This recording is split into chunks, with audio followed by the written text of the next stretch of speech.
Welcome to Doctrine and Devotion, a podcast that explores Christian faith and practice from a Reformed Baptist perspective. My name is Joe Thorne. I'm the lead pastor of Redeemer Fellowship in St. Charles, Illinois. And today we have an exclusive, we're a big podcast, maybe the best. Some people say it's the best, it's the most fun. Maybe it's not, but we do have a pretty good conversation to have today with the new president of the Southern Baptist Convention. That's Bart Barber. And if you don't know much about Bart Barber, most of our listeners do, but if you don't, he's been the pastor of First Baptist Church of Farmersville since 1999. Is that right, Bart? That's right. And you are the newly elected president of the Southern Baptist Convention. Whew. Let me pinch myself. Is it real? Yes, actually, that's right too. You're not nightmaring or dreaming? Yeah, well, exactly right. It's all real life, I think. Well, Dr. Barber has a BA from Baylor University and MDiv from Southwestern Theological Seminary and a PhD in church history, also from Southwestern. So very nice, good stuff. Listen, I was at the Southern Baptist Convention this year, and had a good time. Some tension. Sorry, your guy didn't win. Oh, I voted for you. I totally did vote for you. And I was, they talked about it again this year about the gavels. There's a lot of gavels. There's the Broadus gavel, the Judson gavel, the Charleston gavel, the Bunyan gavel, and I was surprised actually that there isn't more security around those gavels, because it turns out that like some guy like me can just walk up and like take a look at one and then take home a souvenir. It's kind of nice. So I may sell this thing on eBay. I'm not sure. For the record, this is the gavel I'm holding. This is the gavel for First Baptist Church of St. Charles, which is the church that planted us. And they no longer exist, but it was planted in the 50s, and this was their gavel for all of their members' meetings. That's so cool. I've kept it. It's well worn. They definitely use this thing. But did you think it was real? Did you think I got one? No, because Jonathan Howe secures those things pretty tightly. So well, I was holding one for a minute and a half at the very end, and they came and found me pretty quickly. Yeah, they want to gotta hold on to it. Those are like our relics. Those are those are valuable. Yeah, I don't know how many years I lost off of purgatory from holding it for a few minutes. All right. So one of the questions I wanted to ask you was, why in the world would you want to be the president of the Southern Baptist Convention? Boy, that's a great question. I don't know that I did. I know for a long time I did not, and told people no, and had a lot of good reasons for saying no to that. I've always cared about this family of faith. Gosh, I'm talking slower than I meant to. I came into this intending to speak very, very quickly for all the people who listen at 1.5 speed, just to mess them up. But how dare they? But I'm too deep in the South, Joe. I can't. It's all right. You be you. I can't speak that quickly. Okay. So anyway, I have. I was born to parents who were members of Southern Baptist Church. This convention and the churches in it have done a lot for me down through the years. I've always cared about the health of our convention.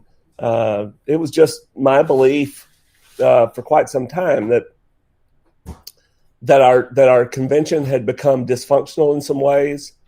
That would mean that the best position from which to help the convention was not holding any position. Just be a pastor. So nobody second guesses what you're doing by thinking that you're trying to do something political. And from that position, call people to reason and civility and grace and all of those things. But a lot of friends reached out to me earlier this spring and said, this is something you really need to do. And I just, in prayer, God moved upon me and upon some people close to me that I was called to do this. And so I went into it thinking, God's called me to put my name into the hat. I'm prepared to lose and go about doing what I've already been doing. and God had different plans in mind. So here we are. I will say this: since being elected, I can tell you now why I'm glad I did, because the number of people who really do want good things for the SBC, who care about this family of churches, they've been blessed by it just like I have, and who have reached out to me and said, please lead us in the direction you've said that you're going to lead us. It's that network of people who are praying for me, encouraging me, saying great things. I think that's going to be a whole lot deeper and richer than I ever thought it was going to be. And I think it's going to be a joy to give voice to folks like that in our convention. That's great. And one of the things that I've always appreciated about you online, and this is the first time we've actually spoke. We spoke on the phone just before this, but But as of this interview, right before this, it was just social media, and you're very active on social media, especially for an old head. Actually, I don't think you're that much older than me, but you're very active on social media, and you're not afraid to engage in tough topics, but you're always gracious, you're always kind, you're always clear, and you're funny. Like, you bust chops, which is something that Jimmy and I always appreciate. You are not afraid to throw down and make fun of your people, the people that you love. You don't make fun of people that you disagree with. You make fun of your friends.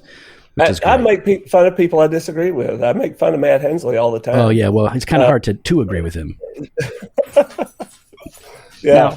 But with your attitude and with your approach, and I think your character, your spirit, was it hard running for president, or what was the hardest part of actually running? Was it easy? Was it difficult? Were you surprised about how things kind of unfolded before the actual vote? So I've always had people disagree with me. It wasn't until my name was in the hat for president of the SBC that people really started, well, apart from a few people, that people really started actively, what I've got to think is intentionally misrepresenting my position on things. It was never worth it to do that before. They could, I suppose, just ignore me or make their best case, and I make my best case and just leave it at that. Walk away, feeling they'd bested me in debate or whatever. But I've never had anybody come back and say Bart Barber hates democracy and is a totalitarian. That kind of thing was new. And the main thing that bothered me about that was not that I thought that a large number of people were going to come away honestly thinking that I was okay with homosexuality, or honestly thinking that I didn't care about honesty, because I think really we've just come into our adolescence with the internet enough that most people, when they see something that seems like a take that's way yonder too far, a lot of people see that and they're wise to that. What bothered me is just to consider the spiritual condition of somebody who would do that, and to mourn. I'm not naive to think that there aren't a lot of people in the world who would fall prey to something like that. That a family of churches trying to reach the world with the gospel would be the occasion that would create in people a context and a motivation to lie. Just, it's heartbreaking to me that would be that way. Well, this sounds exactly like something a liberal who denies the sufficiency of Scripture would say. Okay, so yeah, I mean, there's just there's been some ugliness, and that is something that I actually want us to talk about here in a minute. But so I want to be clear. Not Tom. Tom Askell never misrepresented me in ways like that. And Tom. You and Tom know each other well. Yeah, I've known Tom for a long time. For a long time, and he never did that to me. Yeah, I never saw Tom go after you. Right, but there were people. Oh yeah, no, I know. So we get to the SBC, and was there anything there that, because I want to talk about what encouraged you and what you thought was good about it. But before we do that, was there anything there that you were discouraged by? Were there any frustration points besides people using the point of order button when they don't know what's going on? I mean, I used to moderate our local association, so I know Robert's rules. But I felt like that we need to fix that thing. So besides that, were there moments of disappointment, or was it just overall good? Like, what's your take? So I'll tell you, any annual meeting that I go to, there's things I'm disappointed in, things I'm excited about. You put that many people, 10,000 people together in a room, right, with an open microphone for anybody. Point of order. Yeah, exactly. But I think here's the thing that disappointed me the most. And I really believe in the integrity of the process, and I don't want to disparage anybody who gets up and makes anything that's a heartfelt plea, even if I disagree with that. But when there was an attempt to amend a resolution on rural churches and rural pastors, to insert into that some points about the plagiarism controversy that happened over the course of the past year. Not that I wouldn't want somebody to have their say about that question, but to take away from rural churches and rural pastors who are on the line in hard, lonely, isolating ministry, and to try to take that away and make it a resolution about your pet thing, right? Stick it in something else, right? I was so disheartened by that would even happen. That I put on my parliamentary procedure hat and walked up to a microphone to think about what legitimate reason there would be to keep that from going forward anymore. Well, I'm glad it got shut down, because it had nothing to do with the resolution. It didn't, and that was my point of objection, was to say this is not germane at all to the point of this resolution, and I stand by that. I think it was pretty transparent to everybody who was there, right? That the maker of that amendment was not really trying to say anything about rural ministry and rural churches, and so everybody, like I said in the lead up to that, everybody's lost a vote at some time or another. Everybody's tried to do something, anybody who's done much walking up to a microphone has been ruled out of order on something, or had something referred out that you didn't want to have referred out. And how many of your motions that you've created have been shot down? Almost all of them. Almost all of them. The first time I went to a microphone to make a motion, I wanted a study on professorial salaries. They ruled it out of order. I think maybe I was the first person in modern history to appeal from the decision of the chair. And of course, several people did that this year. So I feel like I'm kind of a trailblazer, in that way.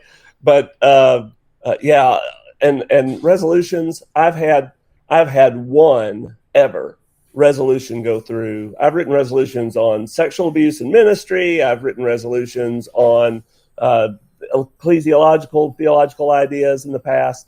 The only one I've ever had go through, I was in a partnership with Tom Askell and Malcolm Yarnell on. That was a resolution on regenerate church membership. Well, you hardcore... everything else has been blown down. You hardcore 5-point thoroughgoing Calvinists, you all flock together. It's actually, this is, and for listeners don't know, Bart is not a Reformed Baptist. He's Baptist, but he's not a Reformed Baptist. Right. I've never once got a whiff of antagonism from you towards the Calvinistic contingent in the SBC. You've always been a cooperative Baptist, like we're supposed to be. I've always tried to be that. I want you to note that I was the only candidate who cited the Second London Baptist Confession in my Baptist Press article.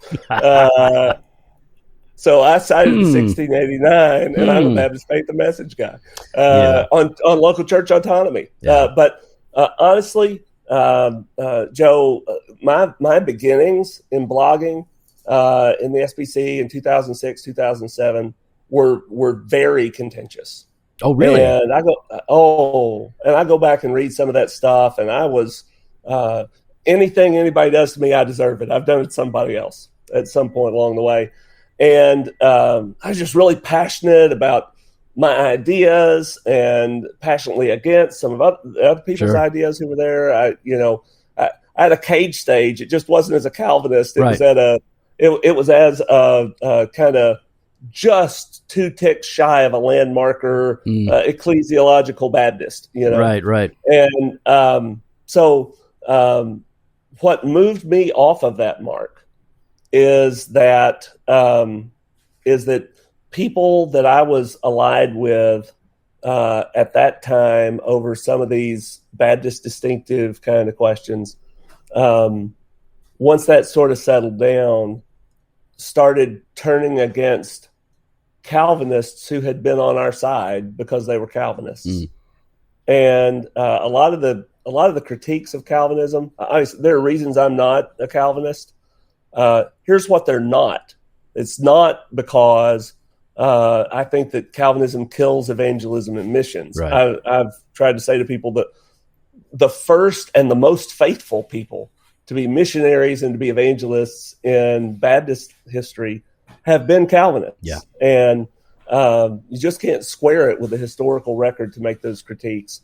And the fact of the matter is, there's a strong biblical case. I think this is where this is going to degenerate into a Donnybrook between me and you. But I think there's a really strong biblical case that I see as someone who's not a Calvinist for every point of Calvinism except for limited atonement. And I know there's a case for limited atonement. I just don't think it's the strong biblical case that you have for, say, election. And I just I'm somebody who is moved compellingly by that case and those 4 points, but then kept reading and ran into some other verses that gave me some pause over maybe the full extent of what had been inferred out of the others. And so, I think a lot of the reasons that are put up against Calvinists are reasons that are shoddy thinking. Right. And I have a deep respect in Baptist history for the contributions of Reformed Baptists since, the particular Baptists in the very, the earliest days in the 1600s. And so I've always thought that we ought to be cooperating with one another more. That's been the heartbeat of Southern Baptist Convention for a long time.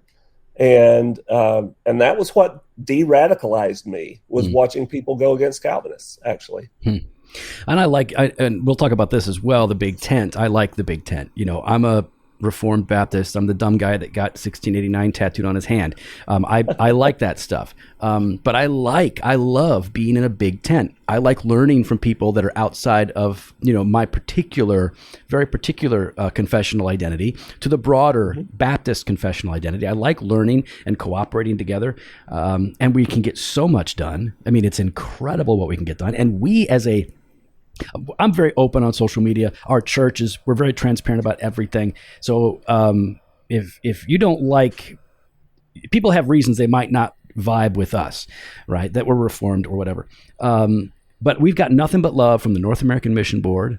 We've got nothing but love from the Illinois Baptist State Association.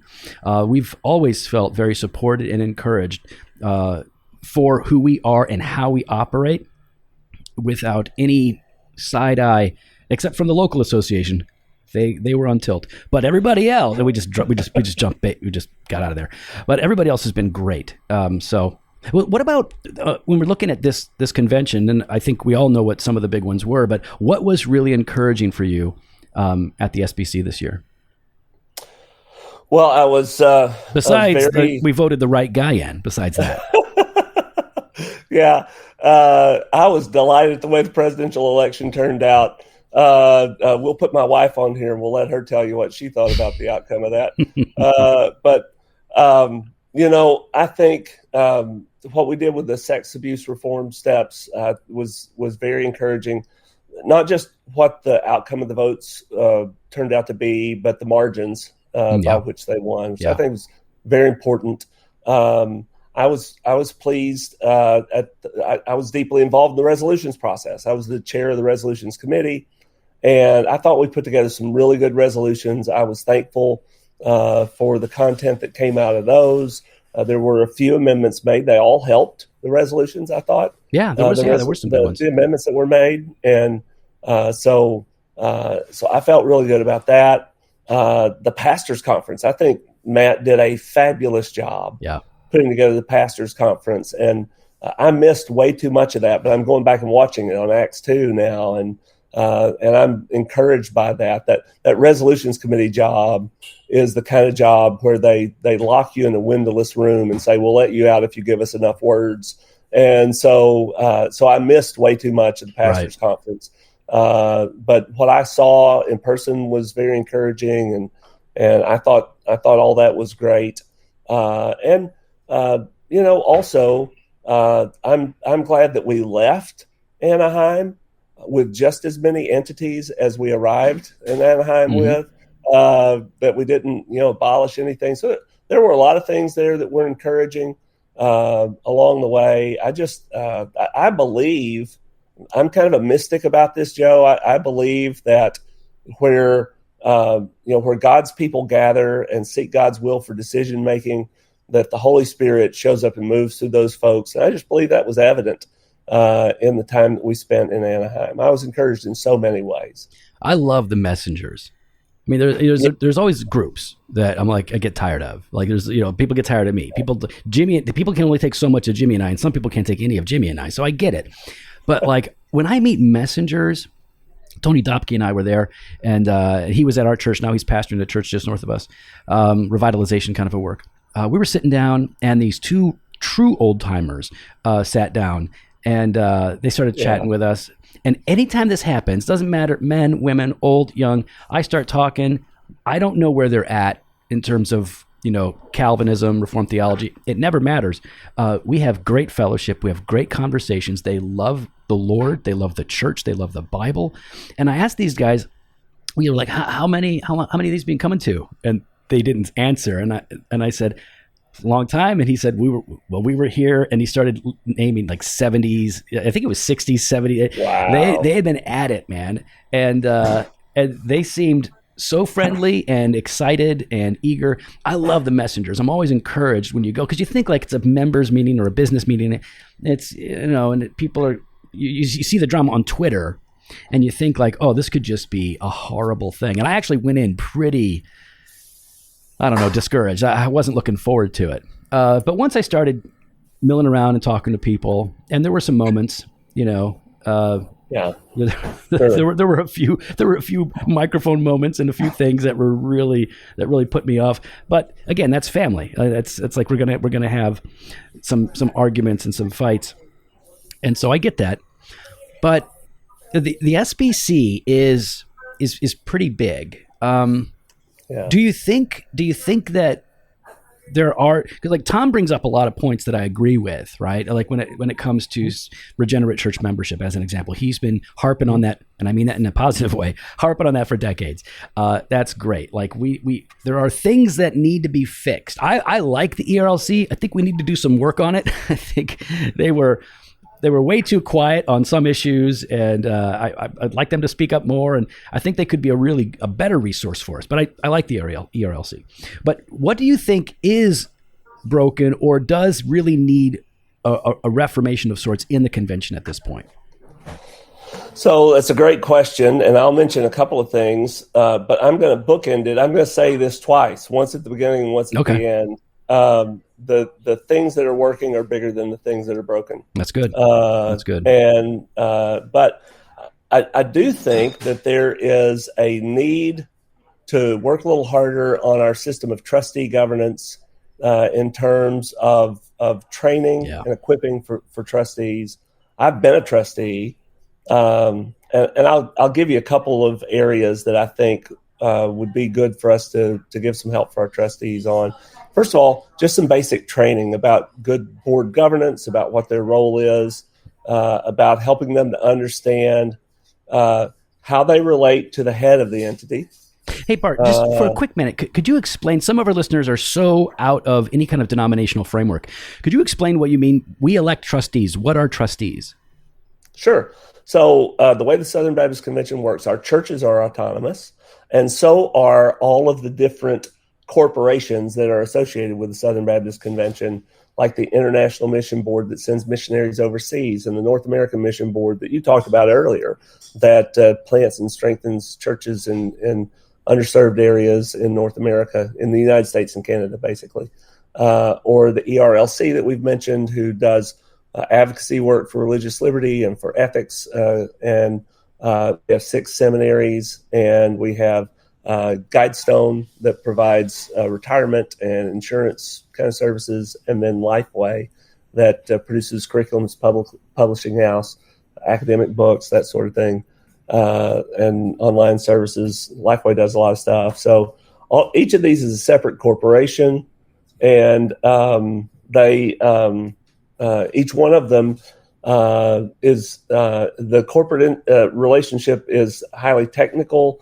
The stockholders in each of those corporations, there's only one. It's the Southern Baptist Convention. But the way that they're governed is that the Southern Baptist Convention elects a number of trustees every year. And so there's a board. And like I served as a trustee at Southwestern Baptist Theological Seminary. There are 40 trustees on the board at Southwestern Seminary.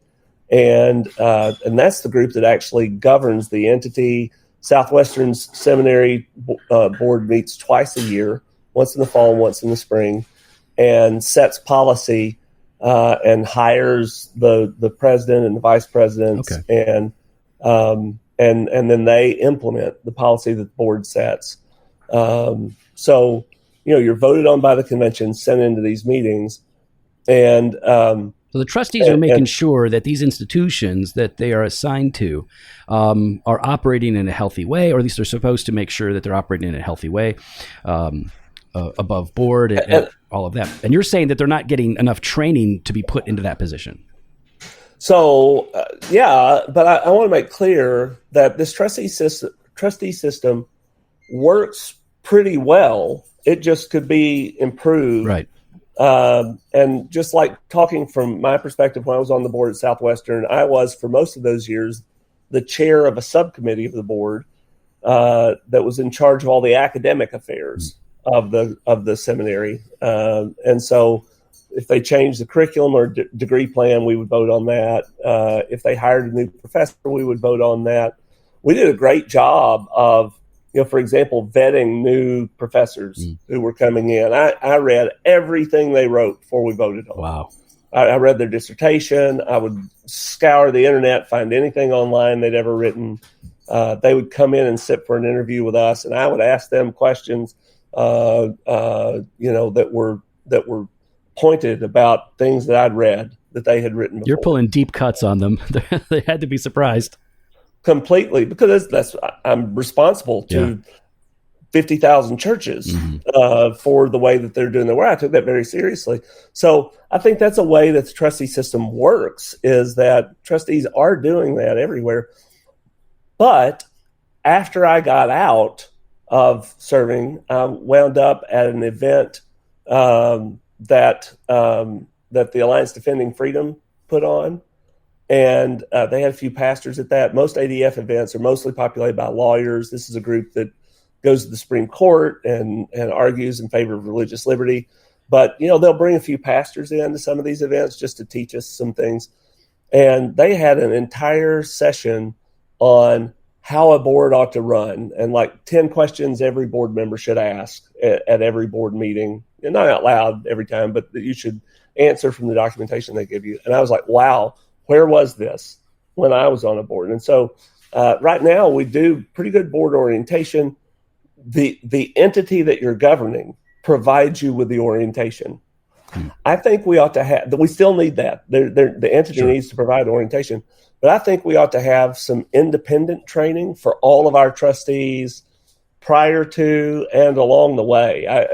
The best idea for me, and I should make clear, the president of the convention has no authority to make it happen, other than to suggest it's a good idea. But I wish with our annual meeting every year, we would have a meeting for everybody who's a trustee of anything. That's and good. Just do a little continuing education about best practices to clarify.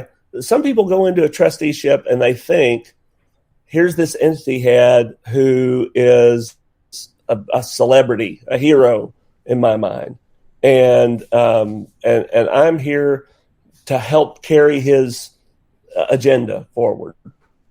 That's an unhealthy relationship for trustee to be in. Others come in and think, I was sent here to get this guy, and that's not healthy either.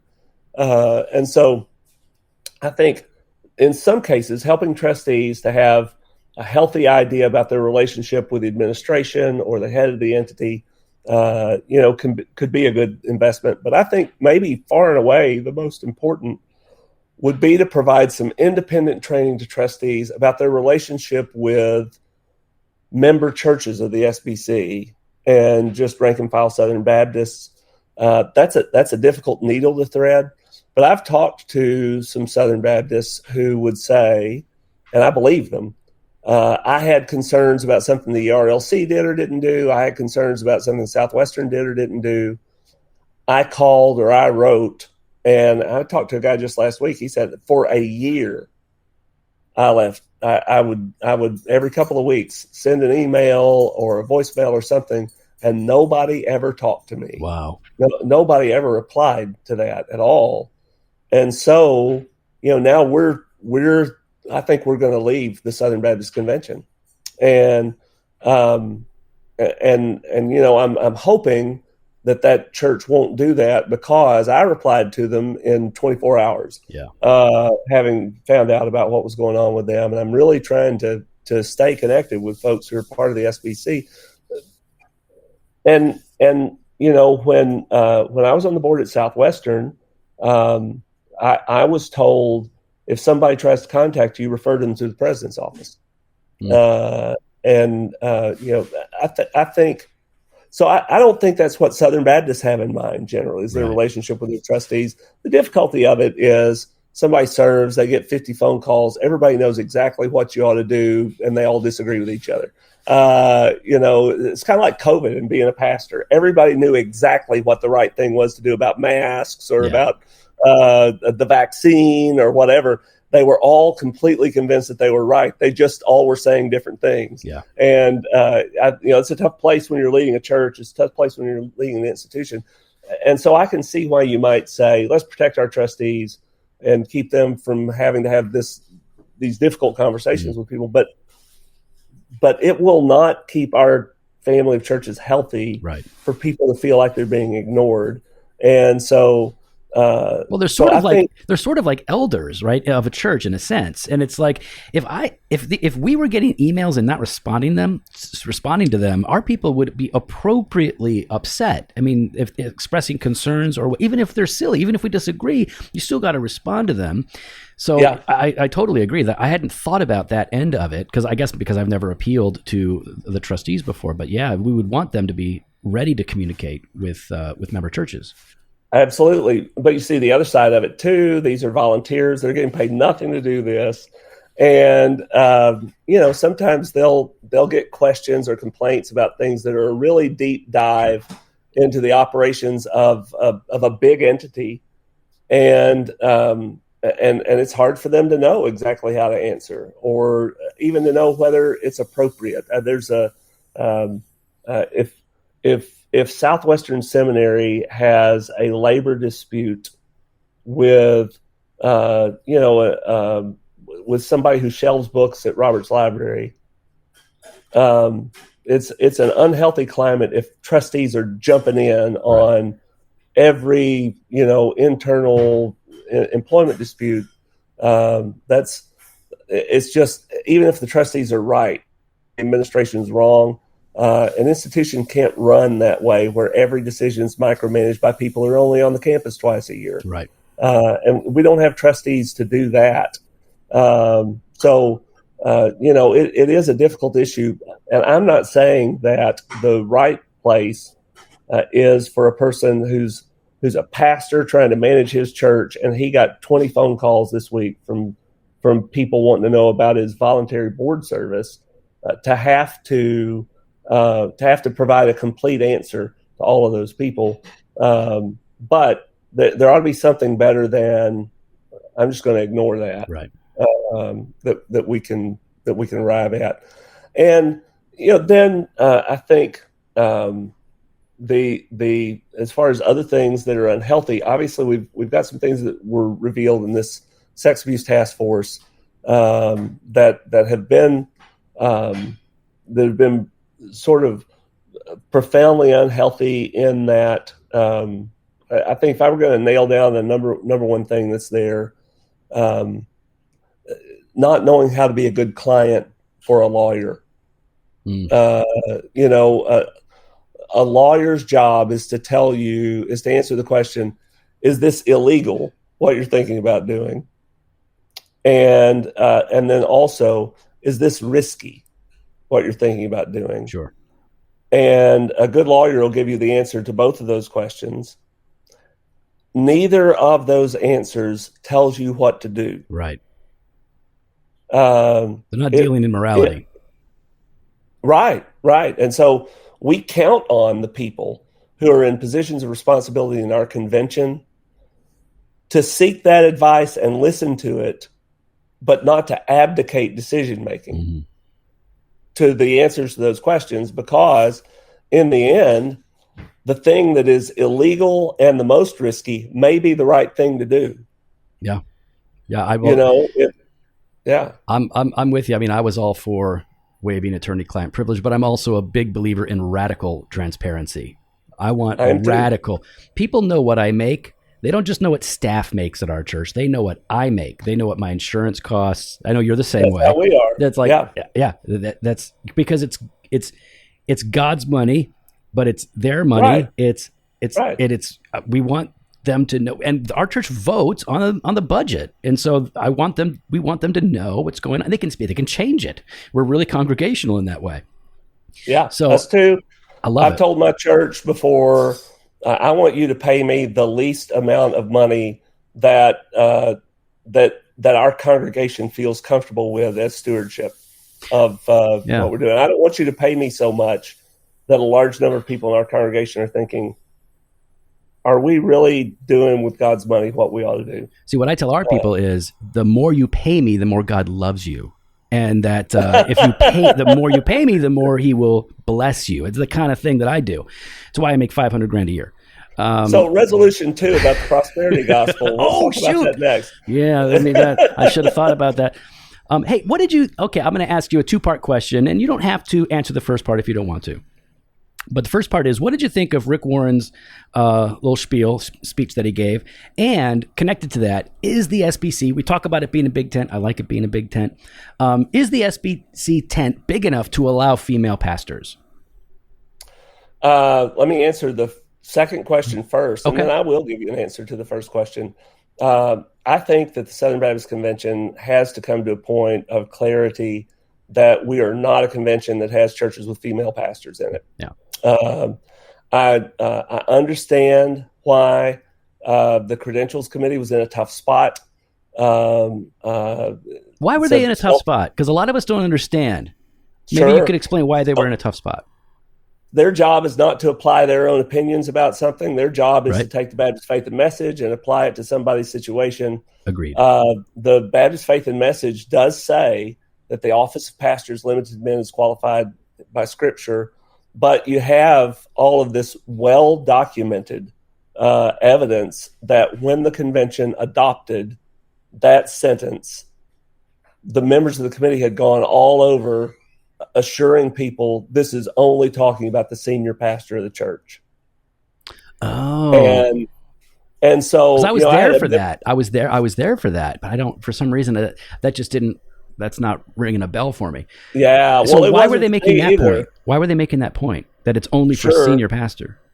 Well, I'll tell you why, but 2 reasons. I'll give you a theological and a practical reason. The practical reason, there were more Southern Baptist churches then that had women with the title pastor serving somewhere down the staff than there are today. Wow. So that's why this is not drift. It's not drift because actually you could pass that motion. I think you could pass that motion at the SBC today with a wide margin saying everybody with the title pastor, everybody in a pastoral office in the church should be male. Yeah. I think you could carry that by a long way today in the messenger body. I agree. And in 2000, you could not. 22 years ago.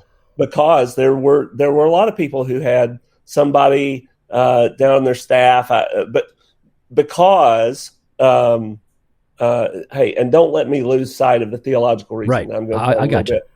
I don't want to forget and wander away from that, but just practically speaking, this is the danger when you bring somebody with a PhD in Baptist history onto your podcast. I love it's it. about to be story time with Brother Bart. No, we love it. Landmarkism was the major controversy in the Southern Baptist Convention in the late 1800s, early 1900s. We had a split that took place in that time frame between us and what became. You have the American Baptist Association, Baptist Missionary Association. Those groups of Baptists in the convention. We wound up splitting during that time of controversy over landmarkism. In the period after that, sick of arguing about these things, Southern Baptists replaced talking all the time about landmark ecclesiology with kind of, we don't talk about Bruno. It was we stopped talking about ecclesiology much at all. Yeah. And that's the way things were when I went through seminary. Is that it was a really very attenuated conversation about ecclesiology, and I remember people talking at that time about how, well, we have women on staff who are working with children. We have women on staff who are working with students in some places. We have women on staff who are working with women.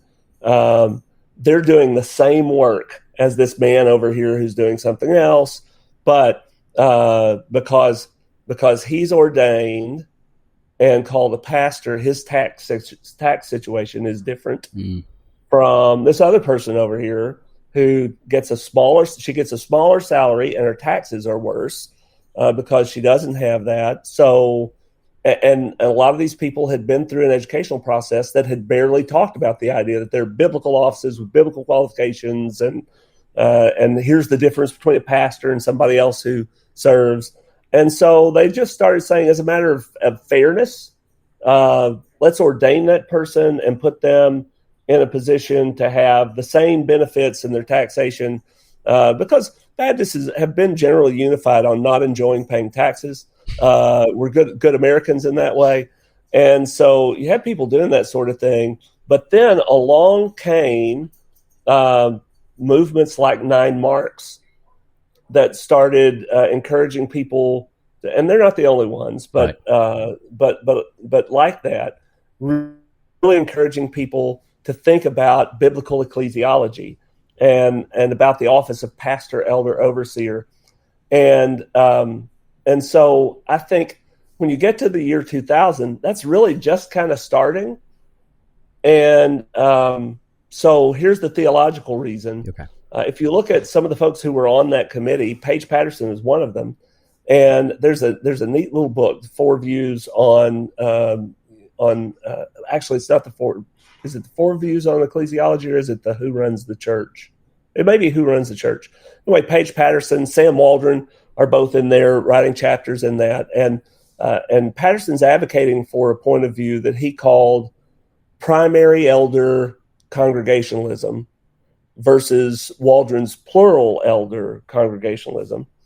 And, Patterson's point coming out of like the 7 stars to the 7 churches in the Church of Asia and whatever, his point was to say that that really there's a biblical idea of a senior pastor who's different from all the others. And so I think a legitimately held point of view by him and some folks who were influential on the drafting of the Baptist Faith and Message, and by a lot of people in the congregation at the time who you just didn't see nearly as much in the terms of plurality of elders and that sort of an approach to church governance, and the idea that these are all pastors, elders, overseers. So I think that caused people to come back and offer that clarity at that time to say, when we say pastor, we're talking about the senior pastor. And I think our ecclesiology has moved since then. I think we actually have a healthier view of what a pastor is now and how many of them there can be in a church. Right. And I think we have, I think we also have a healthier view about gender roles in that, because like I said, I think there are actually probably fewer people in that kind of a position named and recognized as a pastor in the Southern Baptist Convention today than there were in 2000, where they were afraid they couldn't pass this revision of the Baptist Faith and Message if they didn't make that clarification. Mm. So I think that a denomination, a family of churches, what holds us together organically, part of it is that we swap members and pastors back and forth between these churches as people move to other parts of the country or whatever. And that's kind of cohesive. I know, there are a lot of people, when I run into Jimmy Draper, for example, there are like 3 families who live in Farmersville now who are part of my church, who used to live down in the Metroplex and were a part of his church. And so a lot of people who are in the Southern Baptist Convention I run into, and we talk about church members we know in common. And I think if you get to a point where you have so much broadness in your idea of who's qualified to be a pastor and who's not, you get to a point where the churches can't swap pastors. They have radically different ideas about who a pastor is. And so I think Al Mohler is right. I think the biblical case for males only in the office of pastor is strong enough that if you can wriggle out of that, you can wriggle out of anything that the Bible says. And so I think Dr. Mohler's right to say that this is a bellwether in some ways. And but I also think that the fellowship of the Southern Baptist Convention will struggle to endure with churches that have such radically different views of who would be qualified to be a pastor. And so for all those reasons, I think that ultimately we've got to settle this question. I can say that and say that I hope we'll settle this question by persuasion more than exclusion. And I think there's reason to be hopeful for that, because I've already said, I think we've really made great gains since 2000 about this in the view of Southern Baptists about what the office of pastor is. And, I believe the vehicle for that is not going to be passing a resolution or anything like that. I think it's likely, you heard me say it here, I think it's likely that in the next 5 or 6 years, at some point, we're going to have to raise the hood on the Baptist Faith and Message and get the wrenches out and kind of get and see. We've done that typically every 30, 35 years or so. It's only been 20, but it's been 20 pretty dramatic years. And I don't think this is the only thing that we need to look at the Baptist Faith and Message about. I think we addressed homosexuality in some really important ways. There are things in the Baptist Faith and Message that touch upon the transgender things that are happening around us, but that's really marched forward quite a long way. We could probably strengthen some language in the Baptist Faith and Message in some of those areas too. And and we also need to figure out how the churches relate to the Baptist Faith and Message, right? Because Adam Greenway is completely right about that. Absolutely. We need to figure that, because I know what I want. I want to, you got to affirm it. If you can't affirm it, I would like to see it happen. It's in a different way. I'd like it. You got to affirm it. If you can't, then you got to appeal to your state. And then here's my exception. And then they've got to say yes or no on it. I don't understand why we can't have a clearer sort of. I don't know if you know this, but our state convention, Southern Baptist Texas Convention, it's exactly that way. To be a member of our state convention, your church has to affirm. That doesn't have to be your church's statement of faith. You can have a different statement of faith for your church, but you have to affirm the Baptist Faith and Message to be able to be a part of it. Now, I promised you that I would answer about what Rick had to say, and I'll tell you that that I have respect for Rick Warren's coming and speaking, addressing this issue. I don't think he helped himself really with what he had to say. Why is that? I think that the memes that you see on the internet reflect why it came off. It came off as bragging. I think it really had that effect. And But I do think that he had the right to speak. I saw a lot of people complain that he had gotten the time to speak. You may have seen I played some small role in that inadvertently that I talked about. Did you see where I tweeted about that? I don't remember.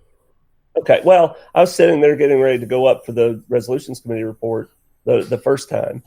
And the Credentials Committee was reporting right before us. All this was going on. A member of the Committee on Order of Business came up to me and said, "Hey, if Rick Warren wanted to speak to this, would it be in order for him to do that, and how would he go about it?" And I said, "Oh, is Rick here?" And he said, "He's 5 feet behind you back here."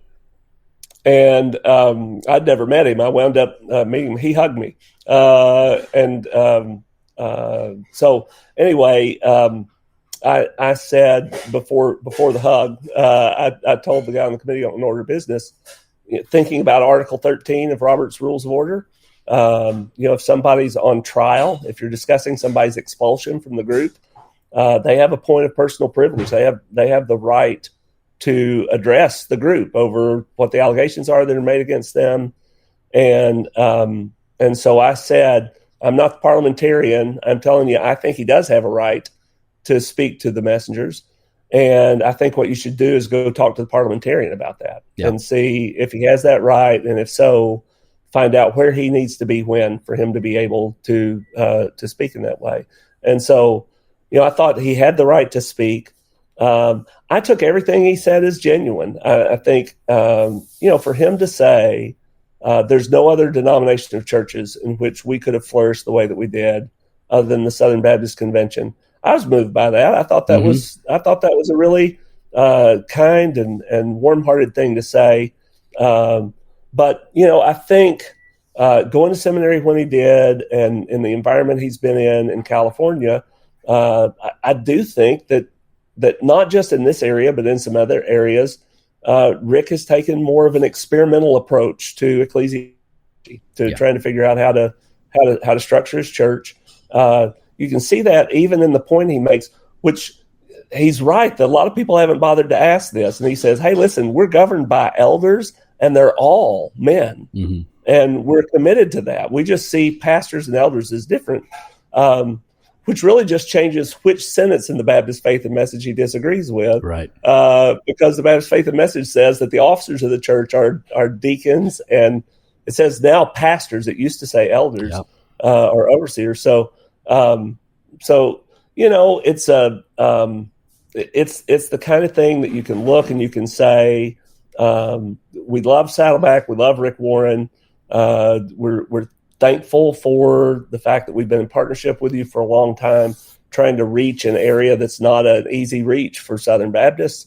And yet we can also say that as a convention, we're growing in our understanding of ecclesiology and the office of pastor, and growing in ways that we think are healthy, that seem to be on a different trajectory from you. What are we going to do about that? Will you hear us out? Maybe we've got a good biblical case that would be something that would make your church even healthier. And so I'd like to engage in that, and not just have our, I'm so long-winded.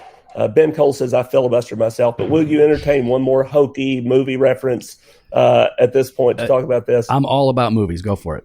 Okay. So this is not a movie. It's a TV miniseries. I don't know if you ever watched From the Earth to the Moon. That was Tom Hanks. It came after Apollo 13. Right. Tom Hanks series about the entire Apollo program. Mm-hmm. And so this one was actually about Apollo 12. It talked about Al Bean and Pete Gordon, and that launch immediately after Apollo 11, they launched during a thunderstorm, and the launch vehicle was struck by lightning twice on the way into orbit, and it knocked out the entire computer platform when they were on the way up, and ground control lost all their data. Nobody knew if it was where it was supposed to be. Going at that speed, things can go wrong in a hurry. And there's a guy named John Aaron who was working at Mission Control that day, who came up with this. He said, have them set SCE, signal conditioning equipment, have them set SCE to aux. And it was a switch that nobody had thought of in a long time. And only one guy in the command module even knew what that was. Wow. With all their training. And it was Alan Bean. He said, I know where that is. And he went over and he did that switch, and it fixed everything. And Alan Bean said, people called me the hero. But he said the real hero was Pete Conrad, the commander of the mission, because he had his hand on the abort button all the way through. And in the midst of all of that, did not activate it and gave us the opportunity to solve this problem before taking the most radical step. And, I think sometimes we have to be careful about pushing the abort button or pushing the eject button way too early on things where there's still an opportunity to talk to people and persuade. And particularly when the momentum's in our direction, like I think it is on this question of pastors and ecclesiology and gender roles complementarianism. That's good. And let me just ask one last question, and you can be as brief as you want, as I know our time is up. There are people like, I became a Southern Baptist in 94, right? I became a Christian as a young adult, became a Southern Baptist a couple years after my conversion. And so I've been SBC since. And I've had to talk people in my generation, Gen X, out of leaving a lot, especially in the aughts. I'm like, don't leave, don't bail, it's going to get better. Things are going to get better. We just got to work at it. But I see it happening a lot. Again, a lot of people are threatening to leave, sort of like when liberal Hollywood says, if this person gets elected president, I'm going to go to Canada. They never do, but they always threaten it. But I think some of these people are. And honestly, our church, I mean, if this whole convention would have gone sideways, a number of our people would have wanted to leave. We might not have lasted in the SBC. So to those that are looking to leave, or at least to those that are tempted to leave, to those that are struggling with staying, how would you encourage them to stay longer, give it more time? What would you say to them? Well, it depends on the reasons. I mean, if you're thinking about leaving because you're not sure about immersion baptism, or if you're thinking about leaving because you think that the convention is way too fundamentalist with its commitment to inerrancy and sufficiency of Scripture, you may have a better home somewhere. Right, else, absolutely. Really, and I think we have to be honest about that. Our prime objective is not to keep everybody, right, but for folks who fit within the Baptist faith and message, for folks who fit within this idea of cooperative missiology, I'll just say this: don't lose sight of every good thing that's happening because of the bad things that you notice that may actually be valid. Maybe there are probably 100 missionaries on the mission field who think just like your church, okay, who are being supported through what you're doing through the cooperative program.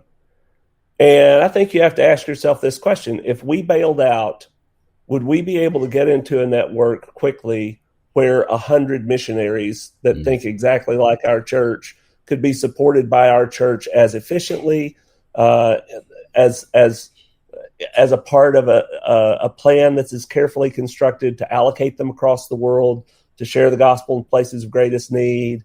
Would we be able? You're in a network of churches where there are 6 seminaries, and they may have a professor that you disagree with. They may have a professor that you disagree with sharply.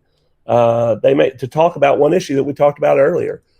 There are going to be professors that are very, very much not Calvinistic in what they're teaching in theology class. There are going to be professors who are very, very much Calvinistic in what they're teaching in their theology class. And you could choose either side of that you're on to find the guy you disagree with and be really bothered by that. But look at how many you have who do agree with you, who are in some of the leading theological education institutions in the world, and ask yourself, if we left, what would it take for us to get into something different that accomplished what's being accomplished here, that was closer, that actually had more people teaching who were aligned with what we think? I think if you're a 1689 church, you're probably supporting more Calvinistic theology professors touching on more students through the SBC than you would be if you did something else that was only Reformed. So and certainly, and as a church that's Reformed Baptist, I know that we have a diversity of missionaries, but I know a number of them that do fall right in line with what we teach in our particulars. And one of them serving in a place I'm not allowed to mention, they've actually joined our church. So when they come home, they get to report back to us. So I totally agree and affirm with what you're saying here. I know it's true. Yeah. So I just think that God has blessed this family of churches. And the one thing he hasn't blessed us with is absolute unanimity of thought. And in a world with Twitter and in a denomination with an open microphone every year, it's easy to think that the noisy parts are the parts that are most significant, but they are not. They are not. And I'm happy to talk with people and help them to see good reasons to stay if they fit within this family of churches. Well, Bart, Dr. Barber, I am. Nobody calls me that, but that's fine. Man, I'm so grateful for you. For you're very accessible, and to people online, Twitter and whatnot. But even as president, I've seen you diligently responding to people, and I know you've been making time. It means a lot that you spent an hour with us talking about these things, and I can tell you, I'm personally encouraged by it, and I know our listeners are going to be as well. Thank you for making the time. So much fun, Joe. Thank you so much. Probably all the much more fun since it was just you instead of Jimmy. But, I don't know. Jimmy was not happy. Jimmy was so not happy that this was happening when he left again. Maybe stop leaving, Jimmy. Maybe stop leaving. But for those of you that are regular listeners, thanks for listening. And for those of you that subscribe to the All Access Premium content, thank you for that. We really appreciate it. If you're new here, Doctrine and Devotion is a podcast that drops every Monday and Thursday. So subscribe through your favorite podcatcher. You can find us at doctrineanddevotion.com or on social media at Doc and Devo. Devo, that's Twitter and Instagram. If you want to interact with us, or if you want to yell at Bart because he can't find limited atonement in the Bible when it's all over the place, that's fine. You can at him at Bart Barber, or you can just tag us in that as well so we can have some fun.